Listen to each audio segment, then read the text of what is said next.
Olá, boa noite. Você já está assistindo o Consumidor em Pauta, um programa de utilidade pública aqui da nossa TVE, que vai ao ar diariamente de segunda a sexta-feira. E claro que a senhora, o senhor, que são nossos telespectadores assíduos aqui, já sabem que termina o radar, termina a boa música do radar, e a gente começa a falar aqui de direito do consumidor, direito de família, direito do trabalho, direito previdenciário, comercial e direito imobiliário. São os assuntos, são os temas que nós tratamos aqui no nosso programa. E esse programa é feito exatamente por vocês, porque vocês mandam as perguntas para nós e a gente sempre tem alguém aqui que vai respondê-las, esclarecendo as dúvidas que vocês tiverem sobre qualquer um desses assuntos que eu tratei aqui, que eu citei no começo do programa. Hoje, por exemplo, nós vamos falar de direito de família e sucessões. E eu já vou dizer para vocês quem é que vai estar comigo aqui no programa. Antes, eu quero avisar que esse programa também está no YouTube. Vocês podem assistir o programa no YouTube depois, mais tarde, de noite, né? Não conseguiram assistir na hora, vão lá, acessam o YouTube, é só colocar Consumidor em Pauta e vocês vão acessar. Ou então amanhã de manhã, só que é 7 horas da manhã. 7 horas da manhã, para quem acorda cedo, é uma maravilha, né? Então vocês podem assistir também a reapresentação do nosso programa às 7 horas da manhã. Vocês podem mandar perguntas para a gente através do nosso e-mail, que é consumidorempauta@tve.com.br. Podem perguntar também através do telefone 3230 1500. Aliás, 3230 1530, que é o telefone aqui do programa. Ou então vocês podem mandar um WhatsApp com a pergunta de vocês para 985-946-773. 985-946-773 e o prefixo é 51. Prefixo aqui de Porto Alegre. Tá bem? Então, combinados, dito tudo isso, nós vamos começar a tratar efetivamente do assunto do programa de hoje, que é família e sucessões. Eu tenho o prazer de contar aqui, mais uma vez, com o doutor Ernesto Neto. Boa noite, doutor. Tudo bem? Tudo bem, Machado. Tudo ótimo. O doutor está elegante hoje, está com um preto e um cinza. É, assim, dá um né? tom surtom, né? Ah, tá. Vai combinar com o cabelo. Isso, né? A gravata Tá combina com o cabelo. A minha já não dá para combinar muito com o cabelo, porque o cabelo já quase nem aparece, só aparece a testa, né? Eu tinha um irmão que uma vez machucou, assim, era careca que nem eu, machucou a cabeça aqui e uma sobrinha minha disse, tio, olha aí, tu machucou a testa. Pô, era bem no meio da cabeça aqui. Isso tudo é testa, né? Bom, mas deixa para lá. Doutor Ernesto, nós temos muitas perguntas para fazer aqui e nós vamos lá, então, imediatamente para todas elas, porque são muitas. Então vamos. A primeira é da Marina, que mora aqui na cidade de Canoas. Ela tem 2 filhas e mora com a menor, que tem 18 anos, numa casa que meu falecido marido deixou quitada. A segunda filha é maior, casada com um homem muito rico e já disse que abre mão da parte dela na casa em favor da minha filha menor. Posso passar a casa para o nome dela? Bom, essa é delicada. É delicado. Delicado. Então, Poder vamos lá. pode, né? Mas a senhora vai ter que contar muito com a palavra dessa sua filha que, vamos dizer assim, está renunciando. Ela pode, o que a sua filha tem que fazer? Uma escritura pública, vai num tabelionato de notas, não são todos que fazem, porque alguns não entendem que não poderia fazer, então tem que fazer uma certa pesquisa, e fazer uma renúncia antecipada da herança. Renuncia ao direito de receber qualquer herança da senhora. Outra forma, aí vai da confiança, depois que a senhora falecer, é a sua filha, naturalmente, depois de aberto o inventário, diz, eu renuncio, não tenho vontade nenhuma de receber essa casa. Por que eu digo isso? A senhora pode colocar hoje a casa 100% no nome dessa sua filha que a senhora quer colocar. Porém, se a outra filha, na data que a senhora falecer, a vida muda, brigou com o marido, se separou, brigou com a irmã, está de mal, e inventar de dizer, mudei de ideia, agora eu também quero essa casa, quero o que é meu. Então vai haver um certo problema. né? O que a senhora pode fazer, né? Então, pode doar, pode, mas pode correr o risco de ser questionado lá na frente, porque a vida, como eu disse, muda, né? Agora, se a filha mais velha dela fizer um documento no cartório, também pode ou não pode? Pode. Mas não tem um valor aqui na hora. É que assim, essa decisão não está ainda pacificada. Como tudo na justiça, bom, hoje mesmo o STF está mudando uma coisa, amanhã ele muda outra, e isso aí muda, né? E a vontade que a sua filha disse hoje pode não valer amanhã. E a escritura, por isso que eu digo que não são todos os tabelionatos que fazem. O tabelionato, o tabelião, ele tem uma certa discricionalidade para interpretar a lei e dizer assim, isso aqui eu não concordo, isso aqui eu não vou fazer. Outros, não, para mim está certo, eu vou fazer. Então tá, dona Marina? Entendeu bem como é que o doutor Ernesto explicou, né? Então, faça, mas o risco existe. A pergunta agora é do senhor José, que mora na cidade de São Leopoldo e que diz que é telespectador assíduo desse programa. Ô, senhor José, que bom saber que o senhor está aí nos assistindo. Coisa boa, um grande abraço para o senhor e para a sua família toda. Um colega tem uma irmã registrada e criada pelos pais dele. Depois de 40 anos, ela descobriu que é filha do seu padrinho. Fez DNA e o padrinho registrou e colocou ela como herdeira. Ela tem direito à herança dos pais que criaram ela? Parte igual ao irmão? Os pais já faleceram. Olá, seu José. Sim, ela tem total direito às duas heranças, tanto a do pai biológico, quanto a do pai e mãe socioafetivos. Para todos os efeitos, a socioafetividade no Brasil está sendo entendida com um valor até maior do que a biológica. É aquele ditado que pai é quem cria, e realmente a justiça está entendendo isso aí mesmo. E o fato dela ter descoberto que o pai biológico é um outro pai, e esse pai ter registrado, colocado ela como herdeira dele, não tira o direito dela a outra herança. Então, o que acontece é que ela terá direito às duas heranças, como se filha dos dois, vamos dizer assim. Como se fosse filha dos dois, igual, né? Nenhuma diferença. Foi criada por um e adotada... Exato, depois do DNA, quando tinha 40 anos, por outro, mas que realmente era o pai mesmo. Exatamente, já tem decisões do STJ, né, que já confirmam as duas heranças concomitantes ao mesmo tempo, sem problema algum. Que coisa boa. O senhor Renato mora aqui em Porto Alegre. Diz que a minha mãe, que era viúva, faleceu e deixou o apartamento em que ela morava, mais 2 lojas que estão alugadas com contrato por 5 anos. Para mim e para minha irmã. Somos casados e pergunto se temos que abrir o inventário e como proceder em relação aos bens deixados. Sim, tem que abrir o inventário. O prazo legal, né, para a abertura do inventário é até 60 dias após o falecimento. Não que não possa abrir depois, né? Pode, mas o juiz poderá dar alguma penalidade, alguma multinha por esse atraso. Então, sugiro que abra o quanto antes. A divisão, se vocês são 2, é metade para cada uma. Essa é o que determina a lei. Vocês podem fazer um acordo, não sei qual é o valor de cada bem, né? Alguns bens para um, outros bens para o outro. Se um ficar com, por exemplo, as 2 lojas para uma, o apartamento para outra, ou vende tudo, divide o dinheiro, não tem problema nenhum. Quanto aos respectivos maridos, né, eles não herdam nada, eles não têm nada que ver com o assunto, né, nem participam do inventário, né.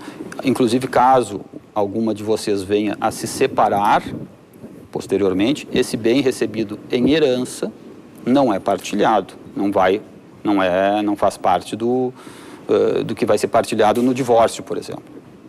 Que coisa, né? Então, os maridos que não deem pitaco daí. Eu tenho uma pergunta por telefone aqui, doutor Ernesto, que é da dona Maria, ela mora aqui no bairro Teresópolis. Ela diz o seguinte: um filho pode interditar a mãe? Ela tem 64 anos e o filho não mora com ela, ela é independente e quer saber o que ela deve fazer para se proteger. Bom, a ação de interdição, o filho pode ingressar com uma ação de interdição. Daí a ela ser interditada é uma grande diferença, né? Porque a interdição, primeiro, vão ter que ter vários laudos psiquiátricos, de mais de uma pessoa. Essa senhora, como a senhora está referindo, ela está lúcida, imediatamente ela contrata um advogado, um defensor público, para ajudá-la. O Ministério Público também vai estar presente, também pode ajudar muito, né?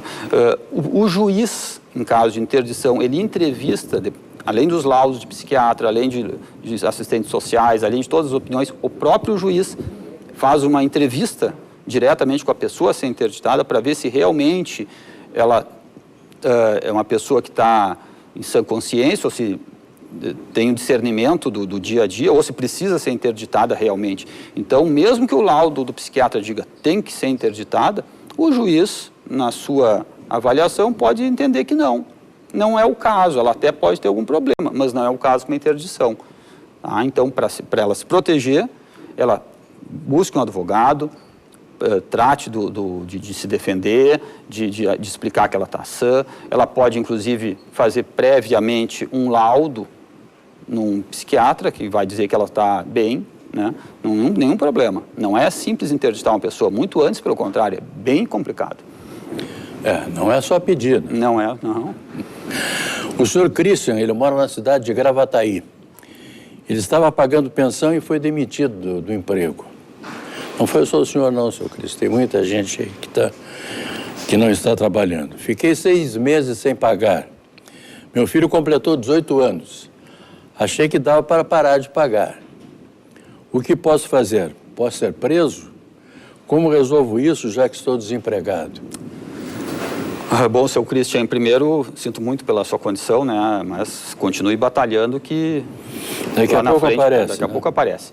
Em relação à sua situação, se o seu filho não estuda, não está estudando, fazendo faculdade, coisas do gênero, ou um curso profissionalizante, a lei diz que o senhor pode parar de pagar, mas o senhor não pode simplesmente parar de depositar o dinheiro.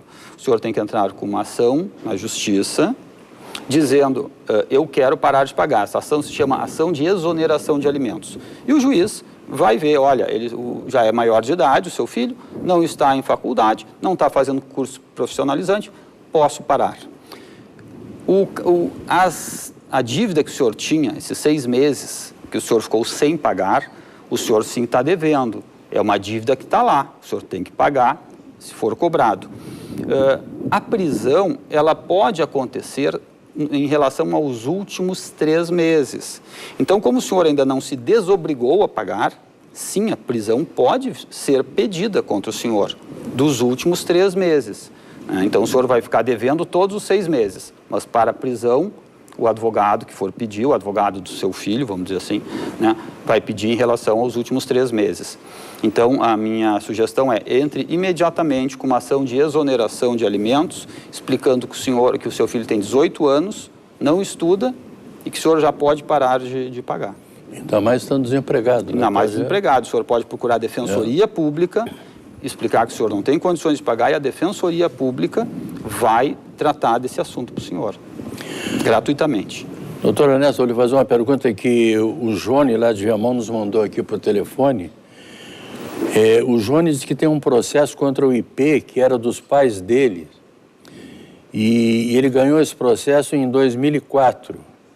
É um precatório, e os pais já faleceram. Diz que depende do juiz liberar.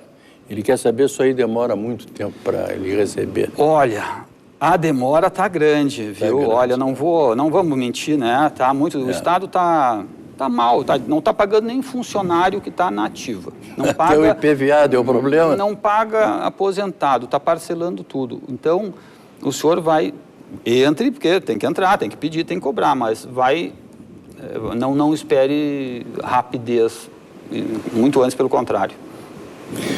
Que coisa, né? E a gente vê tanta coisa, né? O Estado não pagando, essas coisas aí, as pessoas passando trabalho, municípios com 1.000 pessoas morando lá, e o prefeito ganhando 15 mil, como eu li no jornal hoje.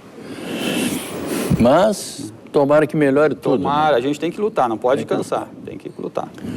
O senhor Jurandir mora na cidade de Estância Velha. Fiquei separado de minha mulher durante 3 anos. Na separação, acertamos que eu pagaria uma pensão, já que ela nunca trabalhou. Faz 3 meses que decidimos voltar a morar juntos. E pergunto se devo seguir pagando a pensão. Caso não deva, o que ele deve fazer? Bom, isso aí é uma coisa que o senhor tem que conversar com a sua mulher. O senhor ainda deve para ela. Enquanto que essa ação aí, só o senhor e ela estão sabendo. A justiça não foi informada dessa situação. Então, para a justiça, o senhor tem que pagar para ela. O senhor, se quiser parar de pagar, tem que entrar com uma ação de exoneração de alimentos, o senhor paga alimentos, e entre junto com ela, peça para que ela seja sua parceira. Procure um advogado, a Defensoria Pública, né? E diga, olha, nós voltamos a morar juntos, queremos encerrar isso aqui, queremos encerrar esse pagamento de alimentos. Se ela entrar junto com o senhor, porque ela queria contestar, dizendo, não, eu ainda quero receber. E o fato dela estar na mesma ação, junto com o senhor, do seu lado, dizendo que não precisa, e dando explicações, estão morando juntos, voltaram a viver juntos, né? Rapidamente essa situação vai ser resolvida. Mas tem que entrar com uma ação judicial de exoneração de alimentos, pedindo para parar de pagar. As pessoas pensam que justiça de família e de sucessões tem isso, né? Pessoas dizem, agora nós voltamos a morar juntos, não precisa pagar mais. Daqui a pouco eles se separam de novo. Exatamente isso, se separam de novo e aí vem com fúria redobrada. Fúria redobrada, claro. Aí vem toda a cobrança, que não te paguei, não paguei aqueles atrasados, vem cobrando e alimentos, pode ser pedida prisão. Então, por isso é mais uma coisa horrível. Mas, cuidado. O senhor Luciano Peixoto, ele mora na cidade de Novo Hamburgo.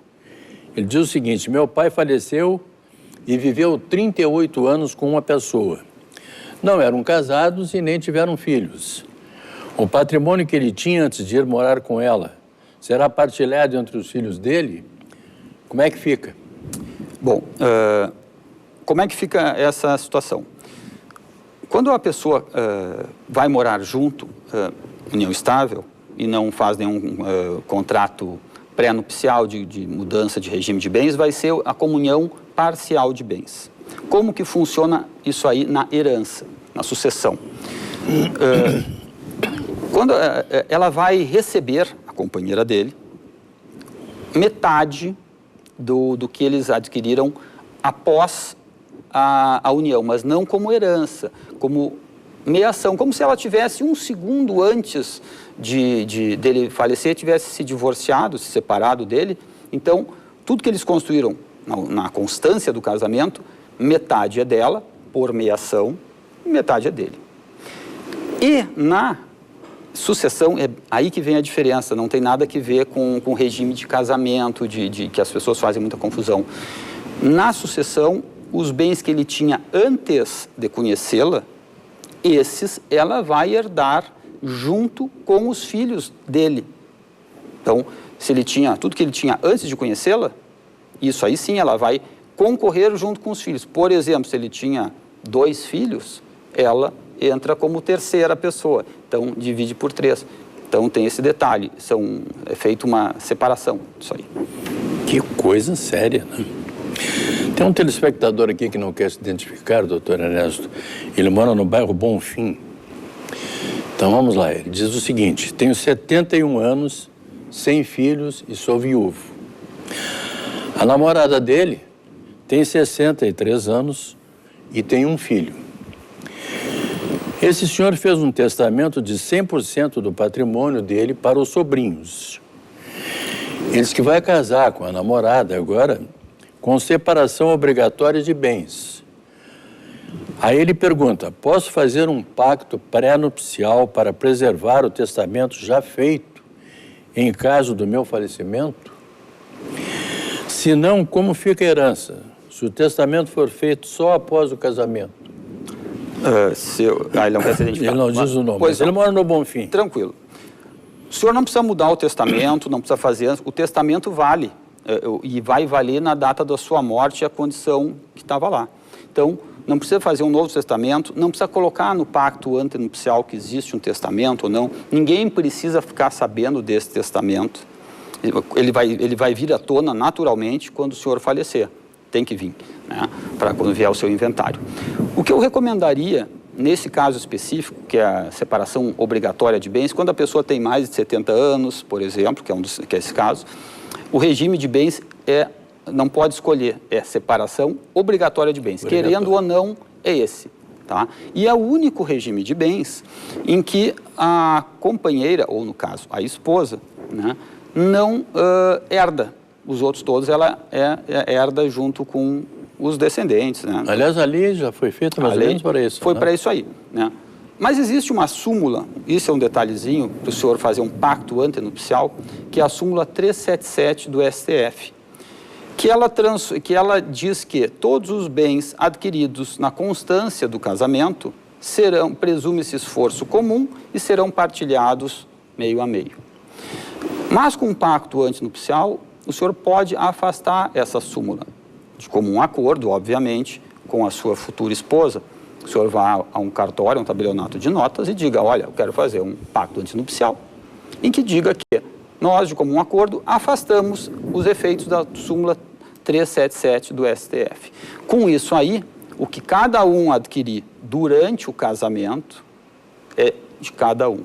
Porque a separação obrigatória de bens, ela tem esse detalhe, né, que é diferente da separação convencional de bens. A justiça brasileira é uma beleza, né? Cheia de coisinhas, cheia de meandros. Então, procure um advogado que ele vai lhe explicar direitinho.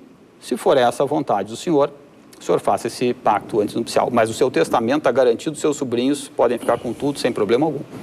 A justiça brasileira é mais ou menos como uma pista de Fórmula 1, é cheia de chicanes, né? Bem isso aí. Né? Vai por tudo que é lado, né?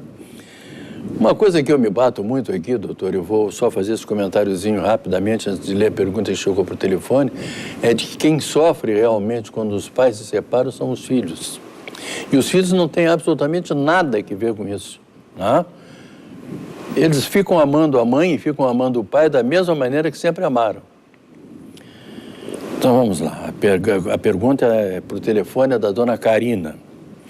Ela diz o seguinte: meu ex-marido não pega meu filho nos dias corretos. Ele pega uma vez por semana, mas tem semanas que ele não pega. O que posso fazer, já que meu filho pede para ir para a casa do pai toda hora? Essa é uma situação delicada, que é só com conversa. Realmente, nesse ponto, a justiça não pode obrigar alguém a pegar o filho, ou a gostar do filho, ou a dar carinho para o filho. A justiça pode, sim, dizer o seguinte: olha, os seus dias de visita são esse e aquele. E se ele quiser pegar fora desses dias combinados, a senhora pode dizer que não. Não pode. A justiça diz que são só nesses dias determinados. Claro que se a senhora quiser e estiver de comum acordo com o seu ex-marido, pode deixar ele levar, mas não é obrigada. Agora, a gente sente pela criança, muito, mas a justiça não pode obrigar o seu marido a pegar o filho, não pode obrigar ele a gostar do seu filho. Pode obrigar ele a pagar a pensão alimentícia, isso ele pode. Mas essa parte afetiva, infelizmente, cada um sabe o que passa no seu coração. Um pai que não pega o filho, que não quer ver o filho, que desdenha, assim, das coisas do tratamento com o filho, né? Não quero me meter, mas eu tenho uma opinião a respeito disso e acho que a única pessoa que não pode sofrer numa separação são os filhos. Né? Exatamente, porque a gente, nesse momento... São os que mais sofrem. São os que mais sofrem. No momento de raiva, a pessoa quer transferir aquela raiva que está do cônjuge, né, para a criança. É horrível. A dona Luciana, ela mora na cidade de Canoas. Ela diz que vive com um homem faz mais ou menos 3 anos. Aí ela pergunta o seguinte: união estável é o mesmo que uma declaração de que vivemos juntos ou não? Olha, exatamente não é. Eu não sei em que termos foi redigida. Claro que numa necessidade de fazer uma prova, ela serviria como base. Mas qual é a diferença de vivemos juntos e união estável? A união estável, ela é igual a um casamento para quem olha de fora. Ela tem a pessoa que quer constituir família, muitas vezes tem filho, não é obrigado a ter, mas muitas vezes tem, paga a conta, vai à festa. se apresenta como marido e mulher ou como companheiro. Para todo mundo, aquele é um casal casado, né? Já o viver junto, às vezes namorados vivem juntos, mas não tem aquela coisa de querer formar família, é mais por uma comodidade, e muitas vezes até são colegas, até só dando um exemplo bem um pouco mais grosseiro, mas uma declaração que vive junto, às vezes, é só para ter um comprovante de residência. Então, dois amigos que vivem juntos, dividem um apartamento, mas o aluguel está no nome de um, ele precisa de um comprovante de residência, tem essa declaração que vivemos juntos no mesmo apartamento. Então, a minha sugestão é que vá num tabelionato de notas, é simples, baratíssimo, e faça um contrato de união estável, dizendo que vive em união estável, pode botar a data que começou, a data retroativa, a partir da data tal para cá, escolha o regime de bens que vocês acharem mais conveniente, tudo isso pode ser feito. Fica mais fácil, mais prático e evita incômodos futuros, né? Faça isso, regularize bem. Vou lhe fazer uma pergunta aqui, nós já estamos quase no final do programa, doutor Ernesto. Vou lhe fazer uma pergunta que chegou por telefone. É da dona Inês, que mora em Canoas, e disse que o filho dela faleceu em julho. Ela cuidou dele por 6 anos durante a doença que ele teve. As 2 filhas, que devem ser do filho que ela cuidou, né, são inventariantes. As 2 filhas são dele, né? Então tá, exatamente. Então tá me informando aqui. A dona Inês pergunta o seguinte, ela não teria que estar no inventário também? Olá, dona Inês, sinto muito pela sua perda, né? Isso é uma coisa que quem é pai sabe que isso é a pior coisa do mundo. Em relação a estar no inventário, não, né? Como é que é feita a sucessão? Em primeiro lugar, os descendentes, em concorrência com o cônjuge. Se não tiver descendente, nem cônjuge, ascendentes. No caso, a senhora é a mãe dele, e a mãe, ela seria herdeira secundária, vamos dizer assim, não seria a primeira da fila. Então, como ele tem os filhos, vai tudo para as filhas, no caso, né? Então, a senhora não participa do inventário, não. Tem uma última pergunta aqui, dá tempo, né? Eu fazer essa perguntinha. Bem rapidinha. A telespectadora que não quer se identificar, ela mora em Gravataí, ela diz que é separada judicialmente, tem um filho e 2 netos. Ela quer saber se ela pode vender o imóvel dela para os netos. O filho concorda. Ela quer ir morar na praia e precisa do dinheiro para comprar uma casa lá. Claro que pode, nem interessa se o seu filho concorda, mas se ele não concordasse, não teria problema nenhum. O bem é seu, a senhora vende para quem a senhora quiser, pelo preço que a senhora quiser, e vá viver feliz, vá para a praia, venda com a maior tranquilidade, maior segurança. Tá bom. Aí. Boa notícia que deu o doutor Ernesto. Doutor Ernesto, muito obrigado pela sua presença aqui mais uma vez. Abrilhantando sempre esse programa e esclarecendo todo mundo com suas respostas. Muito obrigado, Machado. Muito obrigado. Lembrando a vocês que amanhã eu estarei de volta aqui às 6h30 para tratar de direito previdenciário com o doutor Dirceu Vendramini. E agora vocês ficam com o nosso repórter falando diretamente lá da Feira do Livro. A todos vocês, muito obrigado, muito boa noite e até lá.